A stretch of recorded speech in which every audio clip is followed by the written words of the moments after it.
1915-ը ոչ միայն հայերին ֆիզիկապես ոչնչացնելու, այլև մի ամբողջ ժողովրդի պատմությունը, հիշողությունը, լեզուն, հավատը և ապագան ջնջելու մասին էր։ Այնինչ տեղի էր ունենում 111 տարի առաջ Անատոլիայից մինչև Դերզոր, այն ժամանակ միջազգային իրավական որակում չուներ։ Միայն 1948 թվականի դեկտեմբերի 9-ին ՄԱԿ-ի գլխավոր ասամբլեան ընդունեց ցեղասպանություն հանցագործությունը կանխարգելելու և պատժի կոնվենցիան։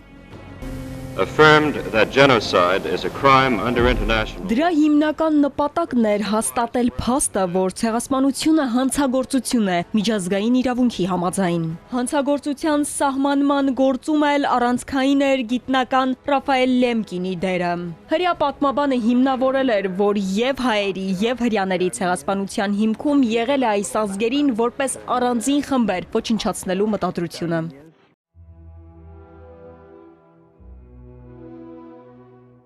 Հետագա տասնամյակներում ապրիլի 24-ը վերածվեց ոչ միայն սգի և հիշատակի օրվա, այլև պետական ու ազգային օրակարգի, որի շուրջ կառուցվում էին Հայաստանի քաղաքական ուղերձներն ու միջազգային դիրքորոշումը։ Համենայն դեպս այդպես էր մինչև 44-օրյա պատերազմը, նաև այդ օրերին ու հաջորդող կարճ ժամանակահատվածում։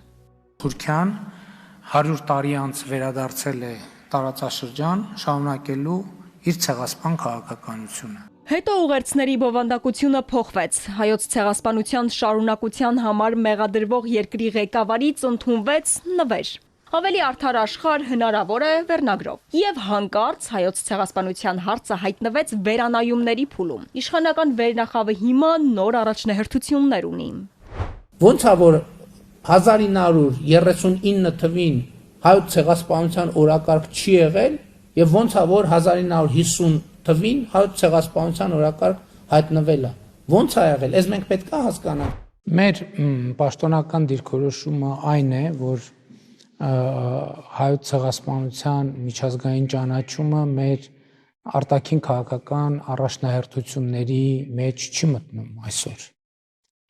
Եվ բայց այս համատեքստում սա պաշտոնական ձևակերպում է։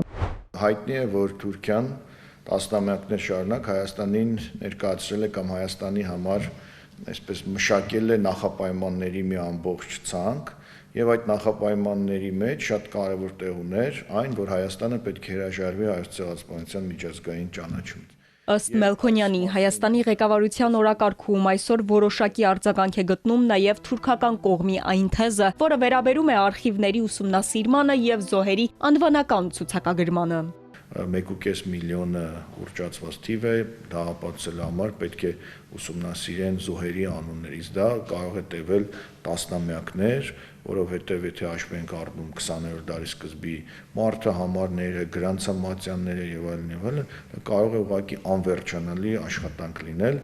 2025-ի դեկտեմբերին Էրդողանը հայտարարեց. հաջորդ տարվա սկզբից Հայաստանի հետ կարգավորման շրջանակում կձեռնարկենք մի քանի խորհրդանշական քայլ։ Ուշանում են արդյոք այդ քայլերը, թե Թուրքիայի նախագահը նկատի ուներ, օրինակ, թուրքական ավիաուղիների մուտքը հայկական շուկա, որը տեղի ունեցավ այս մարտին։ Իսկ հերթը կհասնի սահմանի բացմանը։ Հայկական կողմը նորոգել է մարգարայի անցակետը եւ հայտարարում է, որ պատրաստ է սահմանի բացմանը ցանկացած պահի։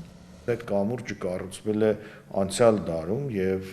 ունի, կարծում եմ, բավական լուրջ խնդիրներ թողունակության, մեքենաների